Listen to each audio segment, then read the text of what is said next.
Now you can add every history-making moment of Savior's Day 2011 to your collection, starting with the 4 plenary workshops. Why does it matter what they say about Minister Farrakhan? It matters because he is at the epicenter of the awakening of humanity. And it is often those human decisions that make the difference between life and death, both in terms of our preparedness and in terms of what happens to us when we are not prepared. And so since 1930, America's agriculture has been a chemical agriculture producing chemicalized food, which does not have the ability to sustain and nourish the human being. So I think that as we look at this question in point number 12, the argument should not be, is God a man? But the argument should be that if the Islamic world has had the Quran and the Christian world has had the Torah and the Gospel, why have not we produced human beings that are possessed of the Spirit of God? The mind-blowing presentation on the phenomenon known as UFOs, the truth about the existence of UFOs, hosted by world-renowned ufologist Jaime Maussan. You shouldn't doubt about what they are going to expose, because everything is truth. We are not alone. They are here, and they are ringing our door. And for the first time in nearly a decade, the NOI Savior's Day Drill Competition.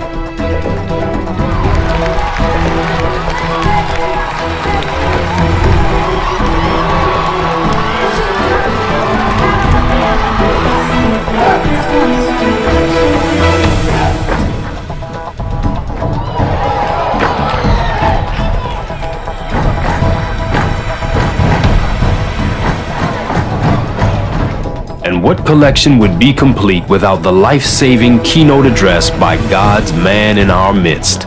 God will send saviors.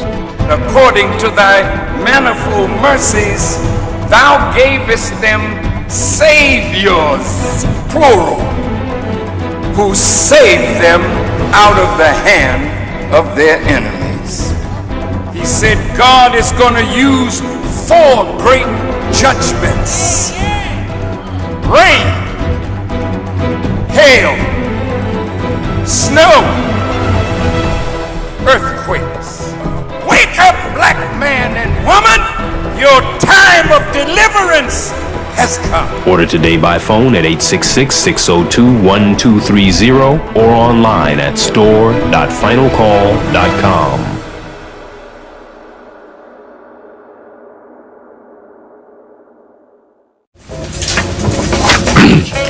Good afternoon. This is the Talk of Chicago, 1690 WVON. I'm Cliff Kelley, and we're streaming live at www.wvon.com, and it is Tuesday, October 25th, and of course our call-in number is 591-1690, and we are so pleased to have in our studio none other than a wonderful gentleman that I just love. He's just such a credit to our society, and he is the head, of course, of the Nation of Islam, the Honorable Minister Louis Farrakhan. How are you, Brother Minister? Well, first I want to thank you and radio station WVON for the privilege of being once again before these microphones. I am feeling as well as can be expected. I feel like I have lost a very, very important member of my own family. So I can't take the assassination of Muammar Gaddafi lightly, as I could not take the assassination of my brother or my mother or my wife or my children lightly. That's the kind of relationship that we had and that we have. So I come to say to the world that the Nation of Islam mourns the loss of a great brother leader, the lion of the desert, the lion of Africa, those who rejoice at his death, your laughter will turn to tears, and your joy will turn to sorrow and great pain because of what the Western world and those collaborators will lose as a result of his betrayal and his ultimate assassination. One of the things, Brother Minister, that so many people, and obviously we've all been talking about that here on WVON ever since this unfortunate incident took place, but a lot of people don't know not only of the history of Colonel Gaddafi and the many good things that he has done, and particularly for the nation, the African Union and things such as that, nor do they know the connection that you have had with the Colonel. So would you please tell us about both of those?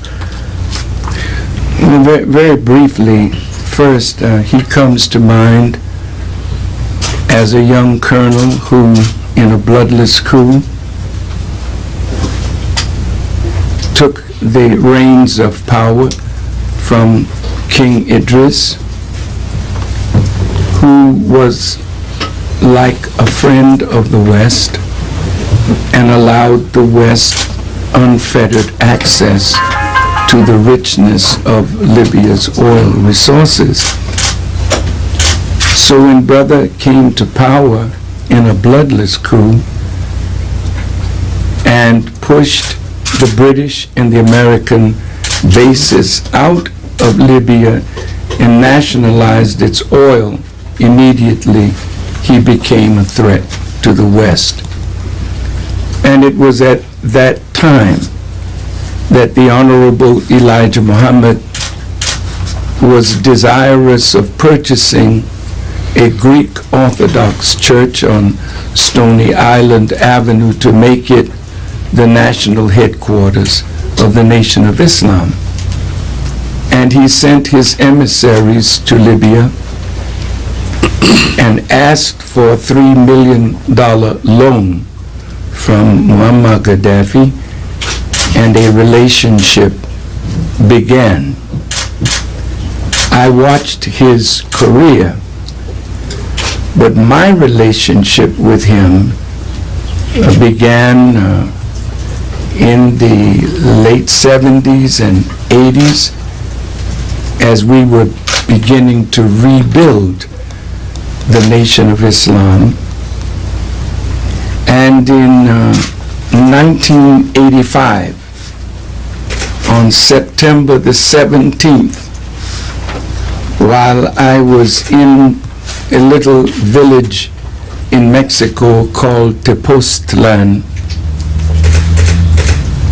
on the night of the 17th, I had an experience that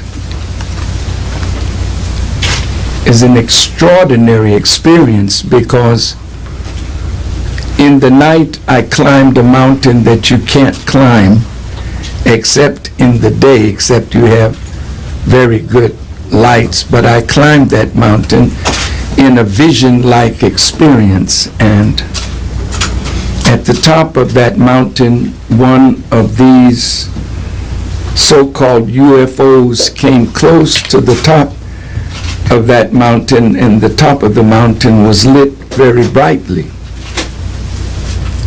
I was summoned to that little wheel, and I called those with me to come, and the voice from the wheel said, "Not them, just you." And as I got closer, 3 prongs came out of this circular type plane, but it never came over the mountain. And it told me to relax, and a beam of light came down from that UFO and lifted me into it. And I sat next to the pilot, but I couldn't see him. And he sped away at a terrific speed, and took me to the mother of all of these wheels, which the Honorable Elijah Muhammad taught us was a mechanical object which was a half a mile by a half a mile. I was frightened because to see such a huge mechanical object in the sky, although I was taught of it, now I'm about to experience it. The pilot knew that I was afraid, so he maneuvered his wheel-like plane craftily into that mother of planes, and he opened the door for me to get out and opened another door into which I went. I have described this over and over again to those who believe and, of course, those who disbelieve. But a scroll rolled down with cursive writing on it. And as I began to get closer to it to read it, I heard the voice of the Honorable Elijah Muhammad, as hopefully you are hearing my voice right now. He told me that the President had met with his Joint Chiefs of Staff to plan a war. And he wanted me to make known the President's plans. And he said, tell them that you got it from me, Elijah Muhammad, on the wheel. He said, you have one more thing to do, and then you can come again to the wheel, and I will allow you to see me face to face. That experience, and by the way, after that experience, I completely forgot it. I woke up the next morning not remembering anything, the morning of the 18th. But on the morning of the 19th, there was a great earthquake in Mexico City that was, I think, 8.1 on the Richter scale. And where I was in Tepoztlan, it shook the hotel, and I went to Mother Tynetta's home, who lives there. And then I remembered my experience and said it for the first time. To make it very brief, shortly thereafter, I was on a world tour. President Reagan, while I was in the country of Belize, came on television announcing that no American was to have any dealings with Libya and Muammar Gaddafi under penalty of 10 years in prison and a heavy fine. I wondered then, was Muammar Gaddafi the man or the war that I was told about? While I was in Ghana, it crystallized for me that it was Muammar Gaddafi and Libya. This was in 1986. And so I dismissed my family and sent them back to America. And I got on an Aeroflot Russian jet and went to Tripoli to warn Muammar Gaddafi of America's plans. I received a welcome.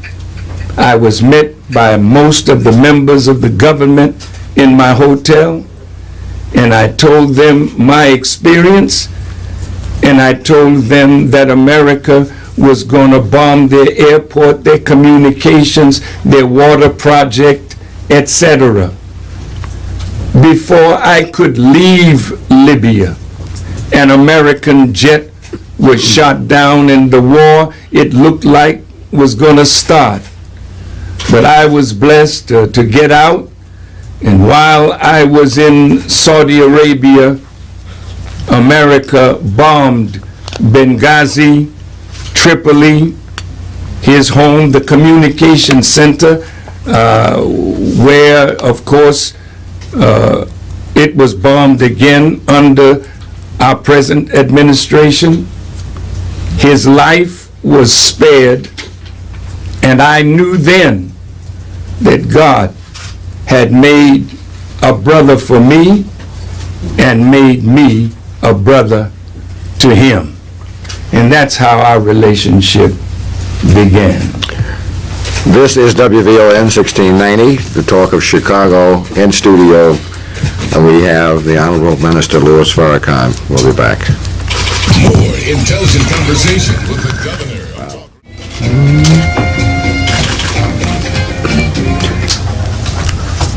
And we're back.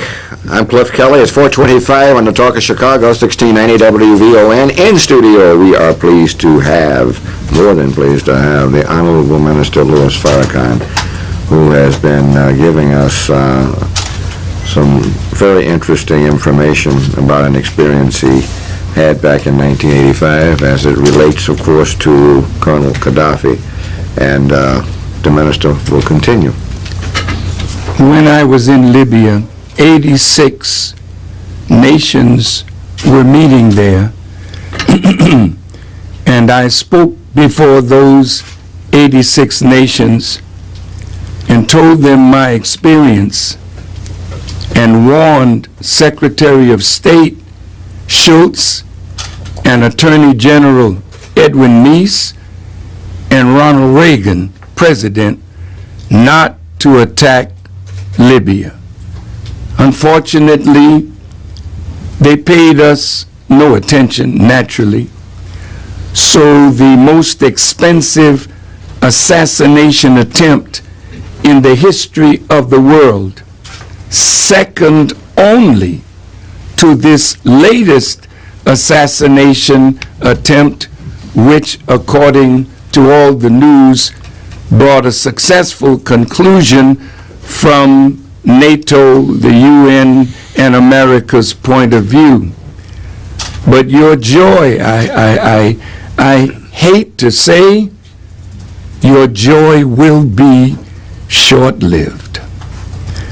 For what you have done, America, England, France, Italy, Canada, and who else was involved? 4 great nations, plus some of the Arab League, Qatar, and others. You have set in motion something that will ultimately bring about the destruction, first, of the UN. Here now, the UN scrambling to tell the world you want to really know what happened to Muammar Gaddafi, a sitting head of state, that this weak United Nations, Ban Ki-moon, and American tutelage, and the vote of the Security Council, that there would be a no-fly zone to stop Gaddafi's planes from flying.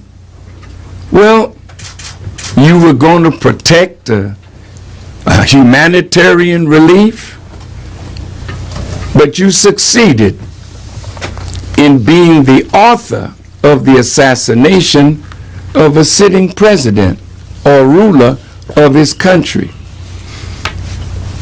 Well, what are the consequences of such an act? None of us can trust the United Nations again because it is a pawn of the Western world.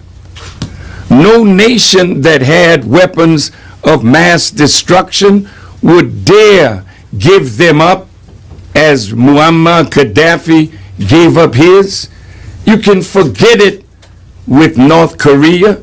You can forget it with Pakistan. You can forget it with any nation that has them, and now any nation that does not have weapons of mass destruction will be clamoring to get them, because that means that is the only protection they have from these wicked witches of the West. So you've earned now a great war that is on the horizon. And killing Muammar Gaddafi, you have upset revolutionaries throughout the world, and American interests are in danger now, because the spirit that is in the world that loved him will be to do harm to American interests. Well, is that your spirit, Minister Farrakhan? I don't need weapons. The weapon that I have is the tongue that God gave me, and the word that he gave me to speak, and the warning that he gave me to give America and the world. No, I don't have that in my heart, but the scripture is very clear. Vengeance is mine, saith the Lord, and you are about to reap all that you have sown, and then some. Minister Louis Farrakhan and Cliff Kelley. This is the Talk of Chicago, 1690 WVON. News, traffic, and weather. Up next on the Talk of Chicago, 1690 WVON. Good afternoon. This is the Talk of Chicago, 1690 WVON. I'm Cliff Kelley, streaming live at www.wvon.com. It's 4:37, and it's Tuesday, the 25th of October, and we are so pleased to have in our studio again, always pleased to have the leader of the Nation of Islam, the Honorable Minister Louis Farrakhan, is in our studio, and we're also pleased to have a number of members of the press here with us. We appreciate all of you folks coming out. And we do have some questions from the press that have been given, and we will ask him about that a little later. And also, as I mentioned earlier, there's going to be a panel discussion on these issues from 6 to 7 in the WVON Legacy Room, which all of you are invited to attend.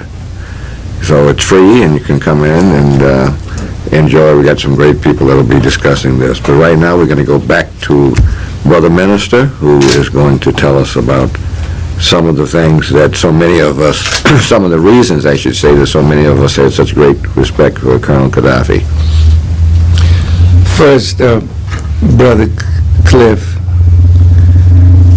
the Honorable Elijah Muhammad said when John Fitzgerald Kennedy was assassinated that there is no king, no ruler, no prophet who enjoys 100% the love of his people. That has never happened in these 6,000 years, and it certainly is not so in America, and it was not so in Libya. I never lived in Libya, so I don't know Libya like the Libyans know Libya. But I know something of the good of Muammar Gaddafi that made me to love him as a brother and to feel a great sense of loss at his assassination. Before I say to the public some of the things that Brother Gaddafi did that can be proved at no limit of time, I'd like to read to the public Brother Gaddafi's last will and testament that came out sometime yesterday. As you know, Brother Muammar Gaddafi was offered asylum in other countries. He refused to leave Libya And as you know, he said he would be martyred in Libya. This is where he lived, this is where he would fight, and this is where he would die. So I'd like to read this will, and I want you to listen carefully to his words. He said, "This is my will.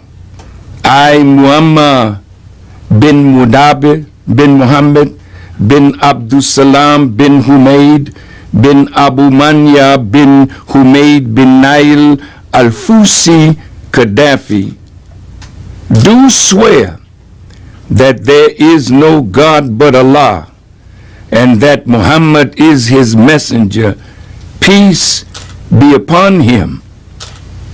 I pledge that I will die as a Muslim." This was written on the 17th of October. He said, "Should I be killed, I would like to be buried according to Muslim rituals in the clothes I was wearing at the time of my death, but with my body unwashed in the cemetery of Sirte next to my family and relatives. I would like that my family, especially the women and children, to be treated well after my death. The Libyan people should protect its identity, achievements, history, and the honorable image of its ancestors and heroes. The Libyan people should not relinquish the sacrifices of the free and best people. I call on my supporters to continue the resistance and fight any foreign aggressor against Libya today, tomorrow, and always. Let the free people of the world know that I could have sold out our cause in return for a secure and stable personal life. I received many offers to this effect, but chose to be at the vanguard of the confrontation as a badge of duty and honor. Even if we do not win immediately, we will provide a lesson to future generations that choosing to protect the nation is an honor, and selling it out is the greatest betrayal that history will forever remember, however they try to portray this. This was the end of his will. He was killed in a military uniform. He wanted to be buried in the khaki clothes that he was wearing. And of course, you heard the news that they took his body out in the middle of the night.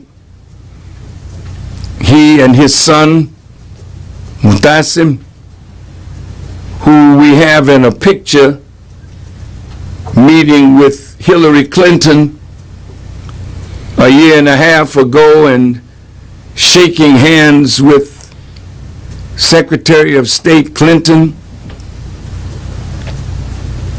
which should show the world that shaking hands with your enemy and receiving a pat on the back from your enemy should never lull you to sleep that the enemy has changed. The enemy is the enemy. And when you fall asleep on that knowledge, that is when the enemy will take us out. The betrayals of his inner circle. Don't think that that is overseas. That is in our own house. And And we today need to watch for those close around for signs of betrayal. Because it is written in the scriptures of the Bible that in the last days perilous times will come. And betrayal will be one of the marks of the end of the world, because people will feel that they'll be safer betraying a good cause, a just cause, to save their lives. Gaddafi died in honor, fighting for the Libya that he believed in. They would never have won if NATO was not bombing day in and day out. Brother Ali Baghdadi, that is a writer and a great Arab writer, said they bombed Libya back to the Stone Age. We were in Libya. We saw Libya being built from the ground up. We witnessed what this man did for the Libyan people. And for NATO to have bombed it like this, watch for Halliburton, watch for Bechtel, watch for the vultures of London, England, and France, and others trying to rebuild the infrastructure that they purposely destroyed, which is against international law. You went for humanitarian purposes, yet 50,000 Libyans lie dead because the West wanted access to the wealth of Libya. Now let me tell you what this man did. Did he kill people? Well, hell, did our president kill people? Talk back to me. Yes. You have made your president an assassin. That the only value that he has now is that he was responsible for the death of Osama bin Laden. He was captured without a weapon.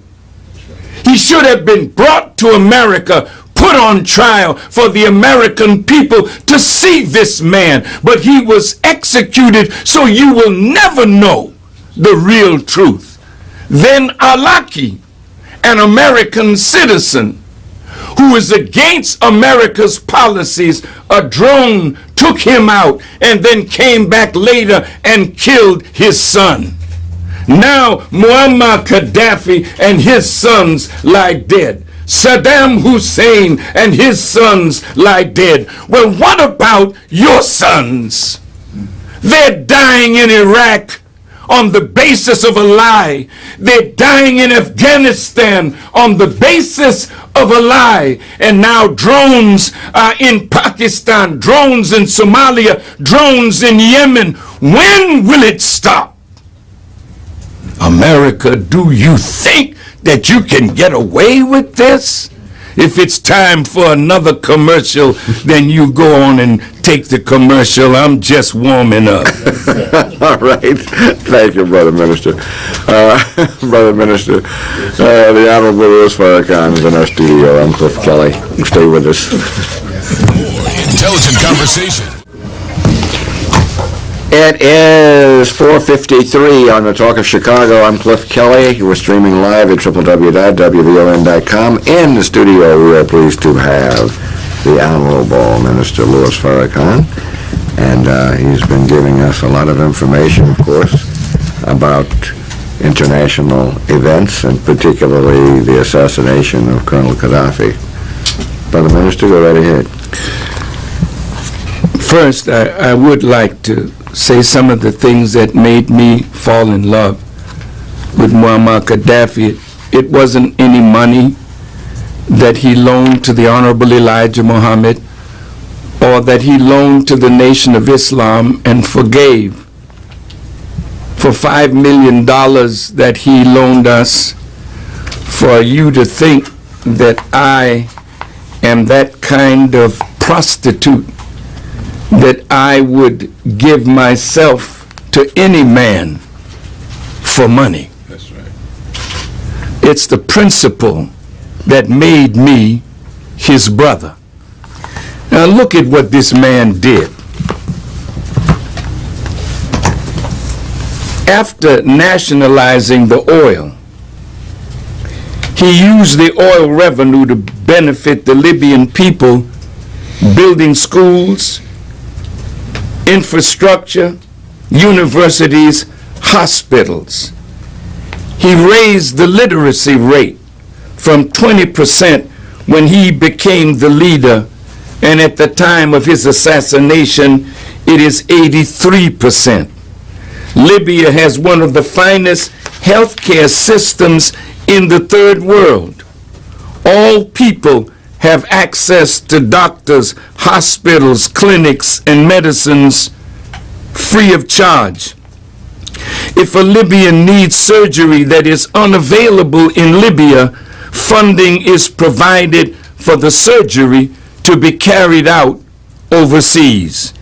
He raised the life expectancy of the Libyan people from 44 years, and now at the time of his assassination, 75 years of age. Basic food items were subsidized and electricity was made available throughout the country.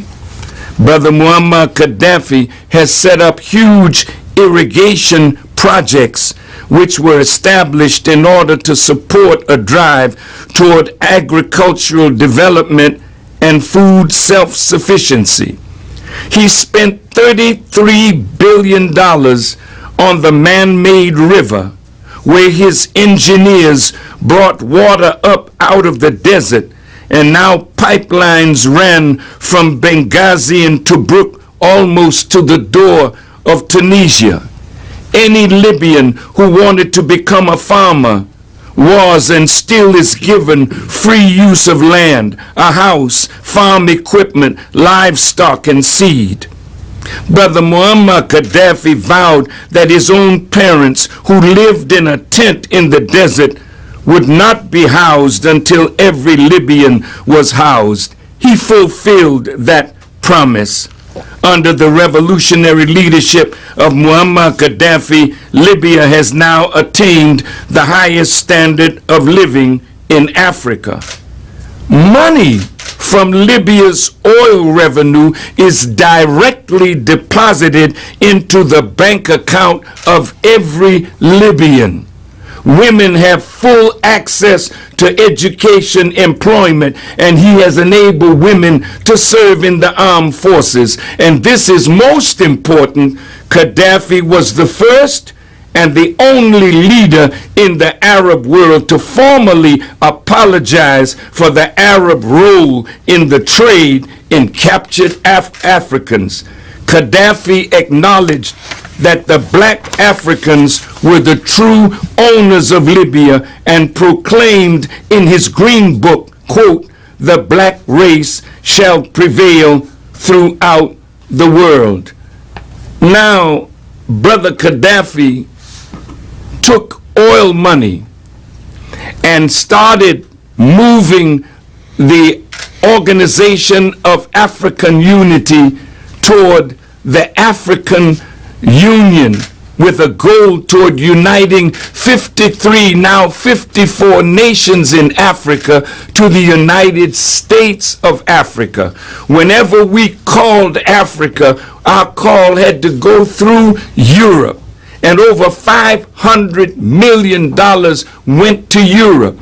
But Gaddafi put up 400 million, and the rest of Africa put up 100 million and put up an African satellite. Now you can call directly to Africa from anywhere in the world without going through Europe.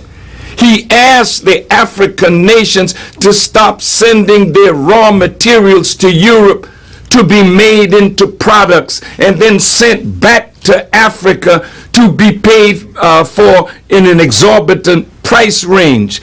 He wanted the Africans to take their raw materials and make them into products and then sell their products on the world market. This is the man that was assassinated, and I'll close this point.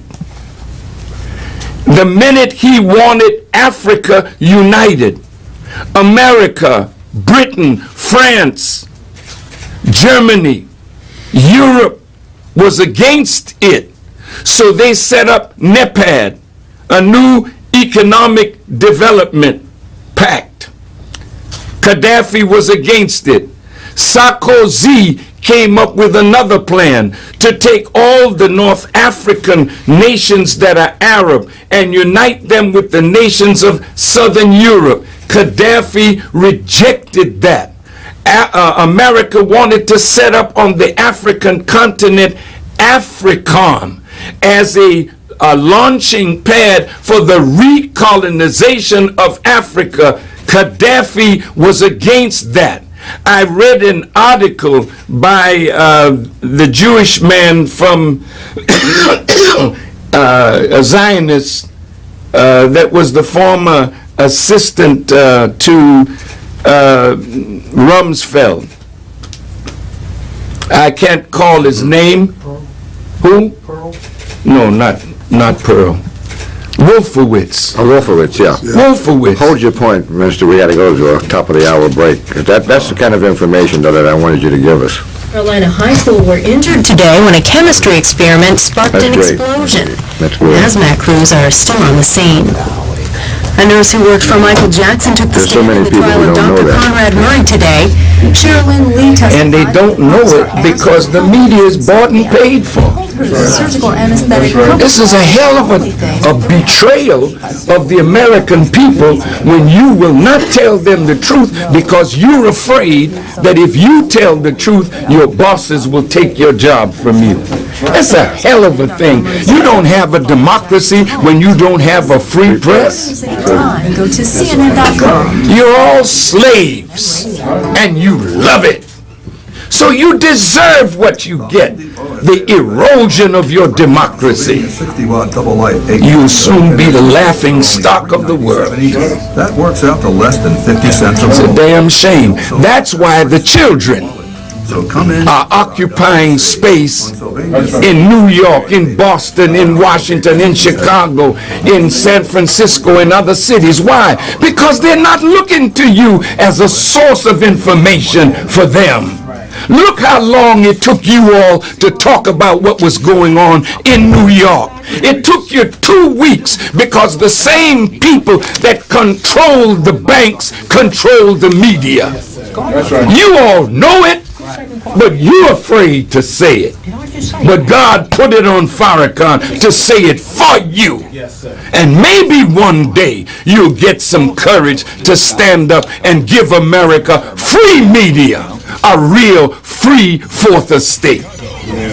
But right now, you ain't even worth the time of day. Local news headlines, traffic and weather up next on WVON. I'm glad. Hell, I'm not hiding nothing. You need somebody to tell the truth. That's right. You need somebody that's not afraid to die for the truth that you could be made free. Because you're not free. And you don't really know what it means to really be a free white person, a free black person, a free Mexican, a free Arab. If you're afraid to tell the truth, what future does your children have in a society where truth is brushed to the curb? I thank God for the young man that invented this wonderful technology. Steve Jobs. Steve Jobs. That's the man that's freeing the whole planet.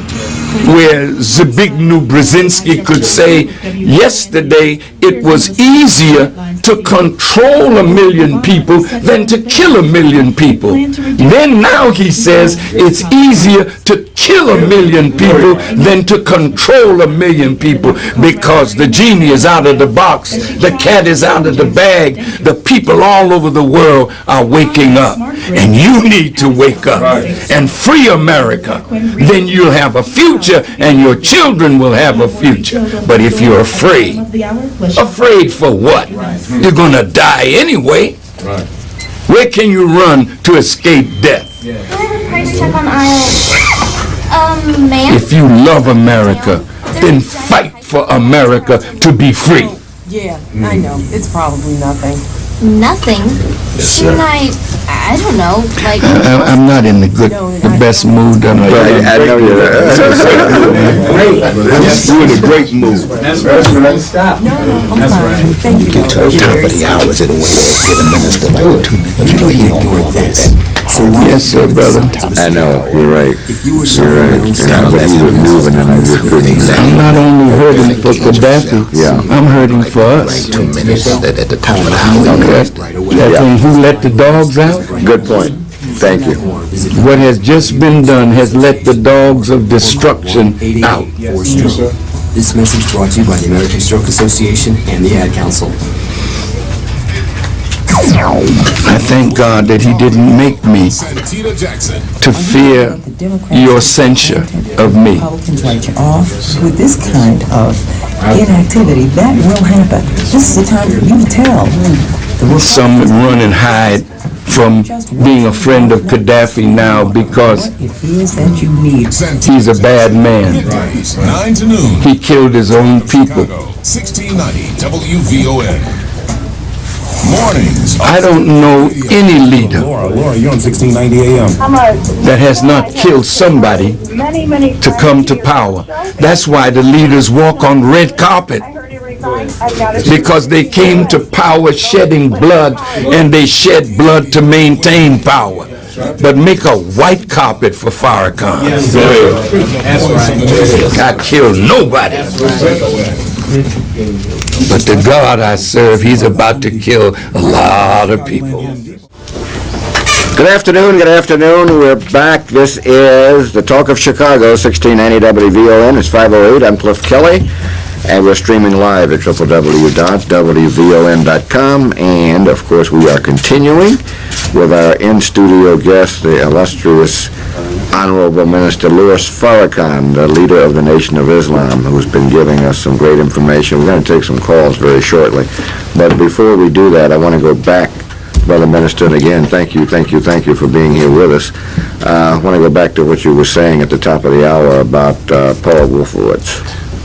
Paul Wolfowitz wrote an article, I think it was in the New York Times, that an African Union or a United States of Africa would not be good for the future of Israel.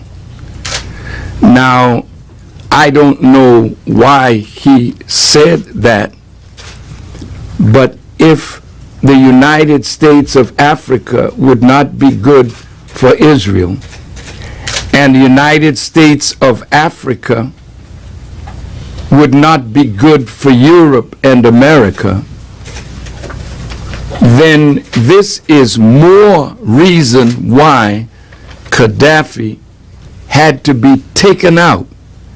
And just before Gaddafi was assassinated, they said that our president was sending 100 U.S. troops into Uganda to help President Museveni in his war against the Lord's Resistance Army.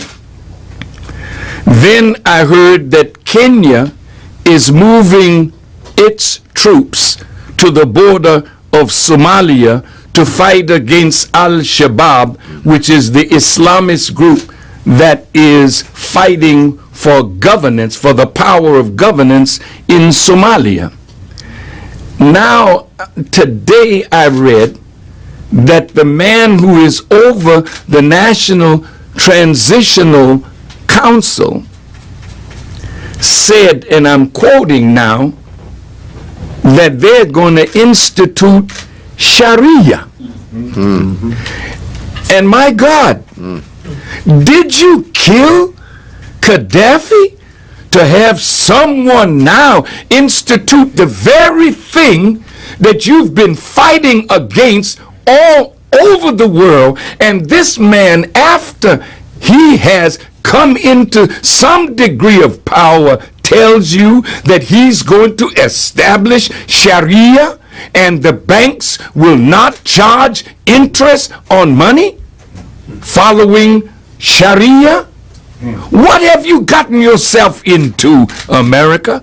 And did you think that if you pull all of your troops out of Iraq, that that's the end of it? No. These people are angry and hurt over the way American soldiers did them, both in Iraq and in Afghanistan and in other parts of the world. Oh, America, America. You're blinded by your arrogance. You're blinded by your military power, and it's leading you step by step to your destruction. Brother Minister, you've mentioned a number of things, of course, that Colonel Gaddafi did. And that's what I wanted you to do, because we've talked about a lot of the positive things that he has done through his number of years that he was there. But also, I'd like you to mention the belief that he was going to start requiring oil to be sold on a gold standard, which he, of course, had a lot of gold. The same thing we heard about Saddam Hussein, that one of the reasons that he had to go was because he was talking about taking the dollar out of the element as the medium of exchange. Would you speak on that? Brother Gaddafi had the largest amount of gold in the world, second only to China, even ahead of Russia. He had 144 6/10 tons of gold. They didn't mind him having it, but he was going to tie gold, the dinar, to gold, and was asking other Arab nations to tie their fiat money or paper money to real money, which is gold. This would destroy the economies of the West. So this man was a real thorn in the side of America. That's why on the front page of the Final Call, I would not allow them to put a picture on our paper of Brother Gaddafi beaten and dead. I have him on the front page of the Final Call with his arms raised in triumph, because he will whoop you living or dead. And so will I. And so will my father Elijah Muhammad. We don't stop. We have some with the grave. We have some yes, go ahead, sir. I'm sorry. Press, and CBS had some questions. One of them you just answered. It was in the months leading up to his death. Gaddafi was very much portrayed as a villain. You knew him personally. Was that fair? Obviously, the answer to that is no, based on not only what he has tried to do for many, many people, but also, of course, what he's done for the people of Libya. When you talked about the literacy rate, which is probably just as high as the United States, higher than in some places, and the life expectation has been increased. But the thing that I was really interested in, and I'd like you to give us a little more information on, was the African Union and what that would have meant to the world. It was a very difficult process for him.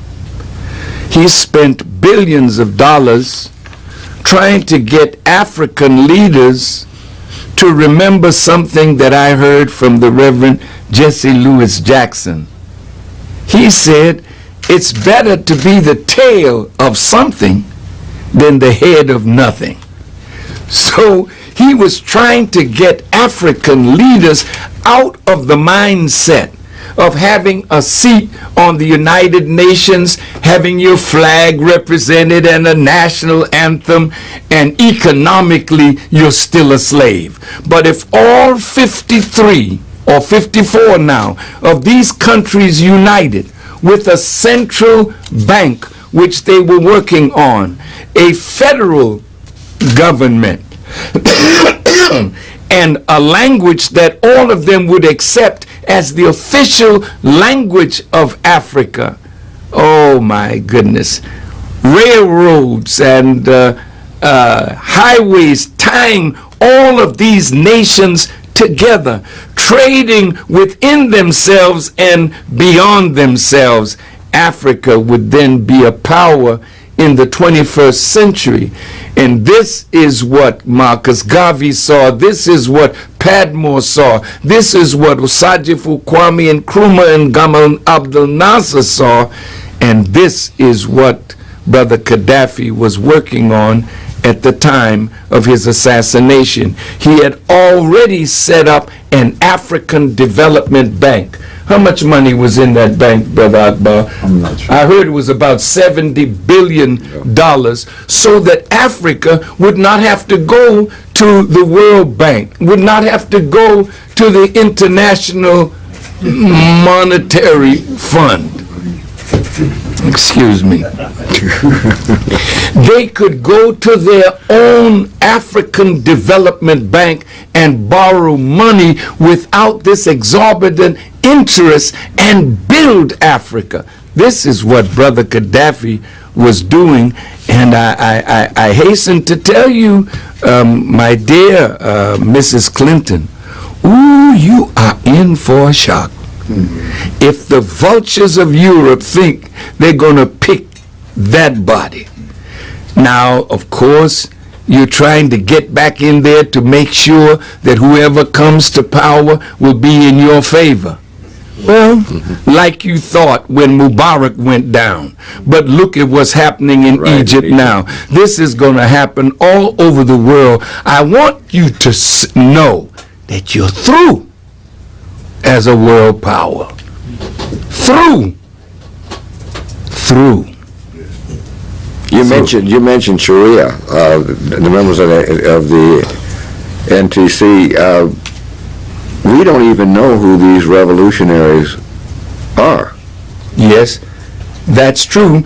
They found out that some of the fighters from the eastern part of Libya that were fighting America in Afghanistan are members of Libya and members of Al-Qaeda.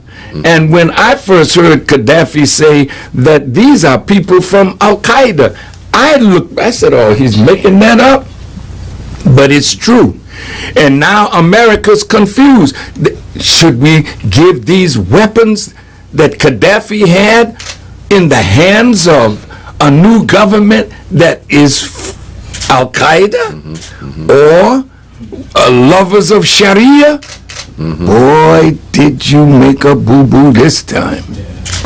Yeah, and there are thousands of shoulder-fired anti-aircraft missiles that haven't been found yet. So there's a lot of problems here. We'll be back. We'll take some more questions with the Honorable Minister Louis Farrakhan right after this. Minister Louis Farrakhan is in the studio. I'm Cliff Kelley, so pleased to have him.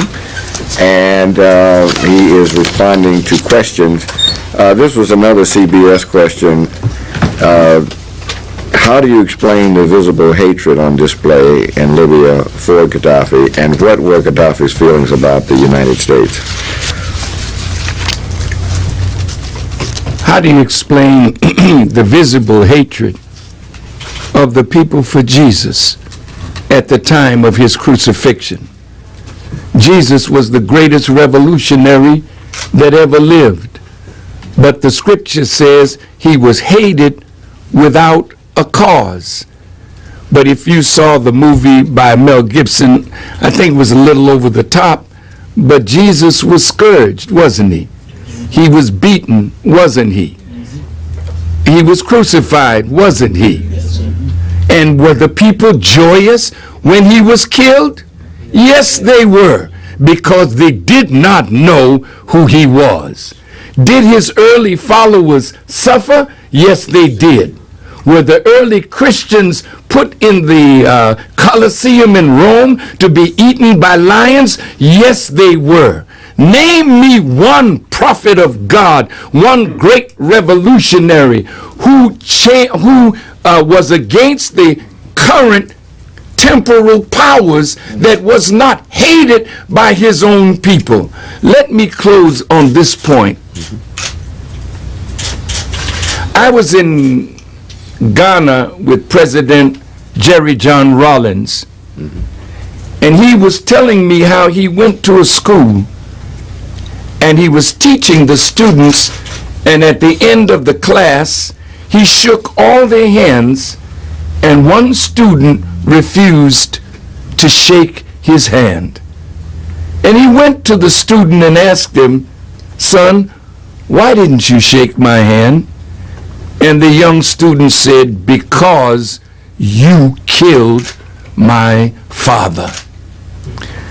Now, when you are a revolutionary and there are people in power that take the resources of your country that belong to the people and give Western powers easy access to those resources, inside the country there will always be another force rising. So every dictator that America supported had a repressive regime against the legitimate aspirations of that people. Gaddafi rose against the West. When you rise against the West, then you have the CIA, MI6, Mossad, you have the best intelligence in the world working to undermine your country. In the last 10 years of Gaddafi's life, all inside his countries, these rats were working. You know, the other part, what were Gaddafi's feelings about the U.S.? He's got pictures with the president. In fact, one of those is in the final call. What were his feelings? He was at the UN? Well, Brother Gaddafi was happy to come in out of the cold. His son, Saif al-Islam Gaddafi, was reared in London at the London School of Economics. He was being heralded in the West as different from his father. And it was Saif al-Islam that told his father, "We've got to go a different way." So he introduced his father to a more open kind of thing. Can you imagine Richard Pearl going to Libya to help clean up Gaddafi's image? This is the same thing that some members of the Jewish community, when we met, said to me, "Farrakhan, if you change your ways, in other words, that would be pleasing to us, we will clean up your image." So they know that through this media, they dirtied the image of an honorable man. Huh? Well, to hell with them cleaning up my image. God will help me to clean it up by doing good works as yours is being sullied. So he loved the American people, and of course Bush brought him in out of the cold. He gave up all of his weapons of mass destruction. He softened his approach, and during that time the rats found the cheese and they were eating. Let me tell you, every dictator that America had killed people to support that dictatorship. And every revolutionary that overthrew the rule of a dictator fostered by Western colonial imperialist powers was always had to have internal dynamics to listen to what the people were saying, to report those that were against the regime. So naturally in Libya, Libyans were killed, and those people certainly did not like Muammar Gaddafi. The Honorable Minister Louis Farrakhan. We will continue right after this. Good afternoon. This is the Talk of Chicago, 1690 WVON. I'm Cliff Kelley. We're streaming live at www.wvon.com. It is 5:36, 591-1690. Two announcements before we go back to our wonderful guest in studio, the Honorable Minister Louis Farrakhan. The panelists for tonight, John Lewis coach the Ministry on Religion and Race, Salim Wakil, of course, our good friend who is a host here at WVON, and the senior editor of In These Times, Zakir Baroudi, President and General, Universal African Peoples Organization, Dr. Conrad Worrell, Director and Professor of the Jacob H. Crothers Center for Inner City Studies at Northeastern Illinois University, Ali Baghdadi, writer, activist, and friend and associate of the Nation of Islam for over 45 years. I saw him earlier. He's just a great guy. And Buzz Palmer, director of the People's Program. And let me say this, too, because we have callers, and we're not going to get to all of them. And the minister, during the break, had already asked me, and this is a joke, he's asking me, can I come back on and talk about what African Americans ought to be doing? I wanted to say, do a bear crap in the woods? The answer is yes. So, for those of you who are listening, and we don't get your question today because we've got a number of them, and that was one question I told him, well, somebody asked that, and I looked at my notes, that was my question, that we should be, he had said he wanted to address that, and of course, based on what we've been talking about with Colonel Gaddafi's assassination and the other things in international politics, those of you who get the final call know he has addressed just that issue recently, and he's going to come back next week, and we're going to go into depth on that. But in the meantime, I have a question here from the Media Connection. Laima, yes, thank you. What would you advise President Obama to do to prevent protest over the economic conditions in America from becoming violent? And we're talking about, I was going to mention that too, the Occupy, Wall Street, so forth and so on. Well, I think President Obama and the Homeland Security probably will instruct the police to be very, very careful. These are children or young people who are fed up with bailing out banks while I think 16 million homes in America have been foreclosed on. People are hurting.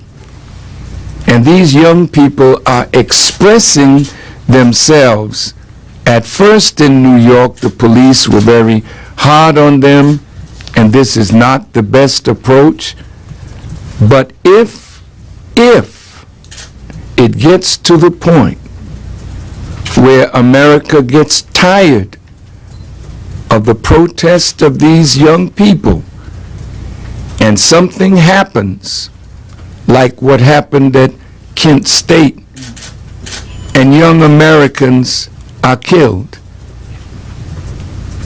I tell you that militias in this country that have been training for war against their own government will come out in the streets to protect these children, and it's on.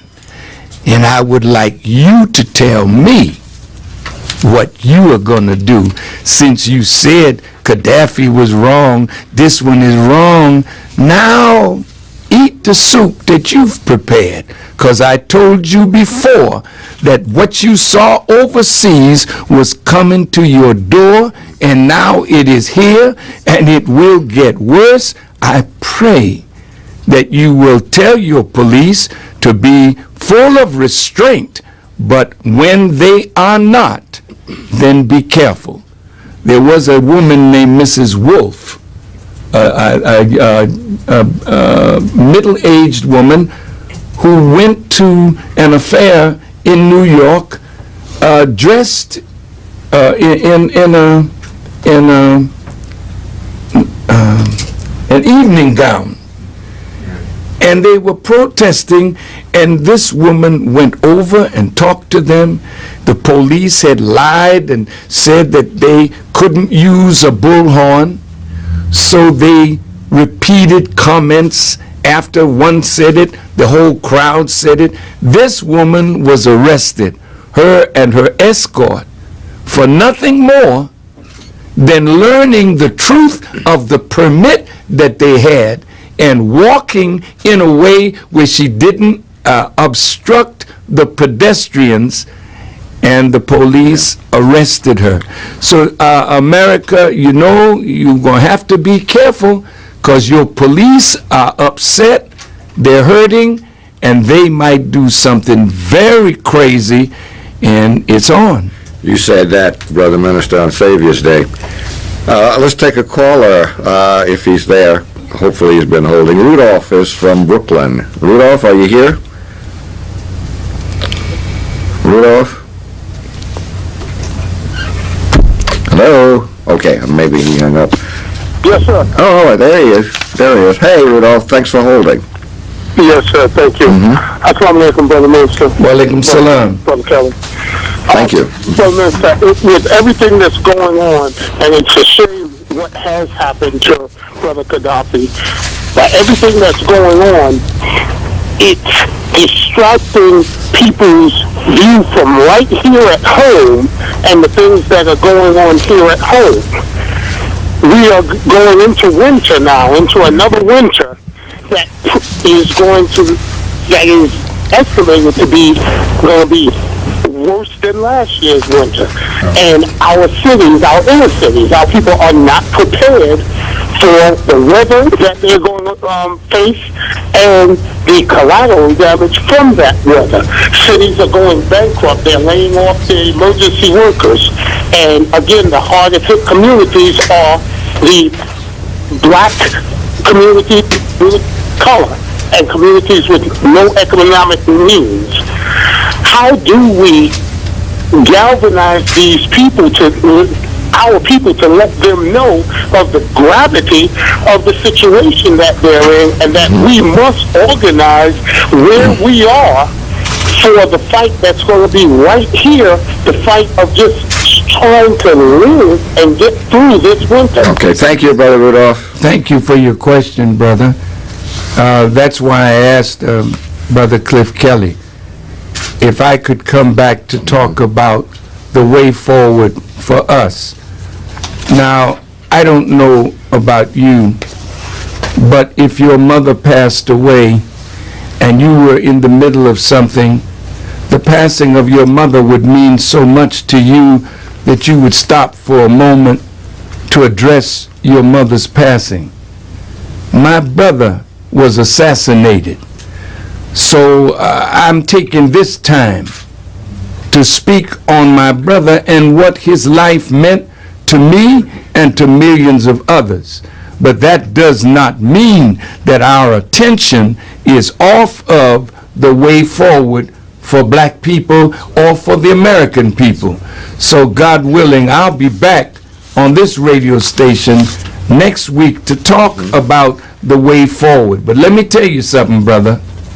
You know, as a people, we are earning a chastisement from God, because wise men have been in front of us warning us of days just like you mentioned. But what have we done about it?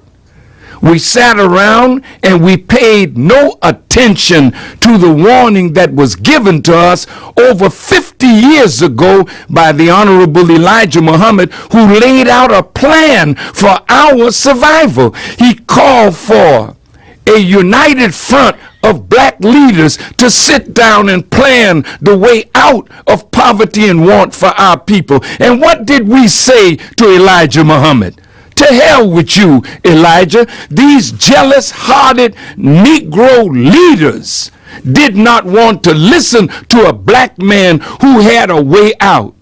And others have come and said the same thing, and we still sit around doing nothing. Do you know how stupid we look after 50 years marching on Washington, begging white people to give us jobs when $1.1 trillion came through our hands last year? We are earning the pain that we are receiving. So I'll be back next week.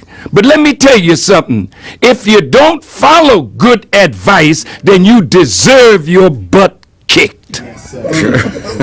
Yes, sir. I think Brother Rudolph got the message. The whole country got the message. Yeah, I think you're right about that, Brother Minister. That's fine.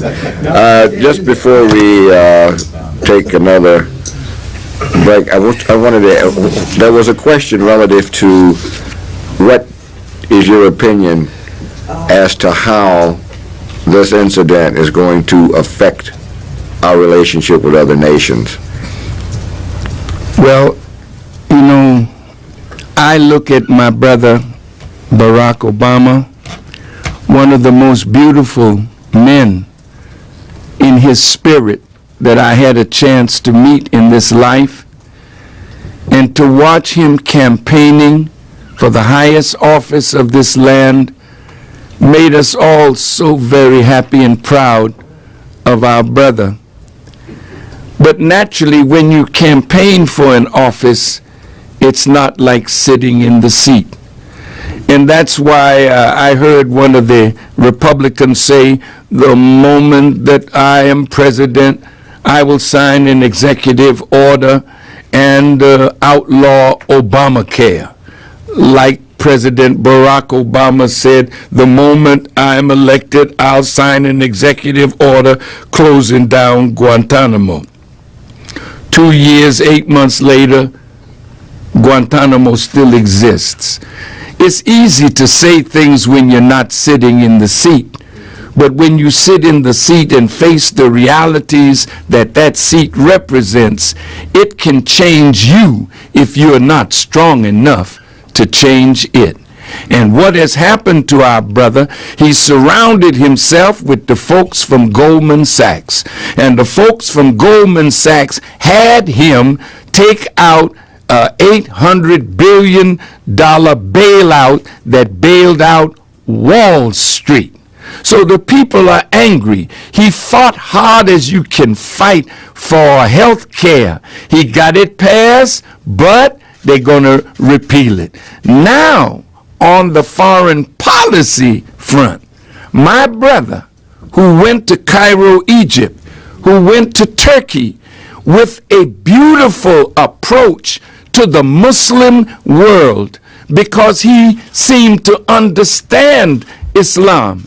But the moment he did that, a man like Romney, we don't need nobody to apologize for us. Well, hell, if you're wrong and your policies have injured the nation, somebody has to apologize. If the Pope of Rome was strong enough, and I'm talking about John Paul, when John Paul apologized to the indigenous peoples of the world that the church was wrong, how can he apologize, and he's the head of all Christendom, and you, this little nondescript former governor of Massachusetts, gonna beat the hell out of a president that wants to heal your wounds and bring people together, but you jumped on him, you beat him down, you made him into the man that he's becoming.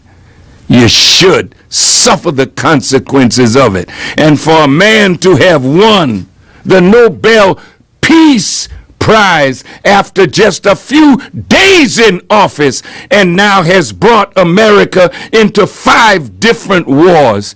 Who led him this way? Who are his advisors? I say to you, Brother Barack, you had a great future. You're only a baby, 50 years old. Look at what Jimmy Carter did after his time in the White House. Look at what Clinton is trying to do. But these wicked demons that advise you are trying to destroy your future so that you will never be able to go to Africa and win Africa, nor the Muslim world, nor Central and South America. They've literally finished you off in one term. I hope if you get a second one, you'll recover. It is 5:55, and we have certainly enjoyed having the Honorable Minister Louis Farrakhan in our studio. He's going to come back next week and talk about some things we need to hear relative to what's going on in this country. We want to thank all the press for coming out. Thank you, folks. And Brother Minister, why don't you please give us the closing statement, sir?